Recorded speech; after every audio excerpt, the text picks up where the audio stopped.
நீங்க கட்சி ஆரம்பிச்சு 3 வருஷம் ஆகுது. இந்த நாட்டு மக்களுக்கு என்ன செஞ்சீங்க? ஆர்கே நெருமணி, எடப்பாடி ஐயா அவர்களுக்கு எங்க கட்சி பத்தி பேசுறதுக்கு ரைட்ஸே இல்ல அப்படின்னு நான் சொல்றேன். நான் பேசுறது கரெக்டா இருந்துச்சு அப்படின்னாக்கா கமெண்ட்ஸ்ல நோ ரைட்ஸ் இபிஎஸ் அப்படின்ட்டு கமெண்ட்ஸ் பண்ணுங்க. தளபதி விஜய் அண்ணா அவர்கள் கட்சி தொடங்குறதுக்கு முன்னாடி, வெற்றி பெறுவதற்கு முன்னாடி எத்தனையோ பேர் பசியும் பட்டினியுமா பஸ் ஸ்டாப்ல, ரயில்வே ஸ்டேஷன்ல பசியோட படுத்து தூங்கிட்டு இருந்தாங்க. அதுவே அம்மையார் ஜெயலலிதா அவர்கள் இருக்கும்போது அந்த குறையே கிடையாது. பசி அப்படின்ற பேருக்கே இடம் இல்லாங்க.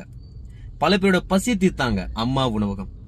அவங்க காலமானதுக்கு அப்புறமா எத்தனையோ பேர் பாவம் பசியில படுத்துட்டு இருந்த, மழையிலையும் வெயிலையும் காஞ்சி கருவாடானது மிச்சம். ஆனா அத்தனை பேரோட பசிய இளைய தளபதி விஜய் அண்ணா அவர்கள் வெற்றி பெற்றதும் தீர்த்திருக்காரு. இது நான் என்ன கேட்க வரேன்னாக்கா, அம்மா உணவகத்தை ஏன் நீங்க பராமரிக்கல?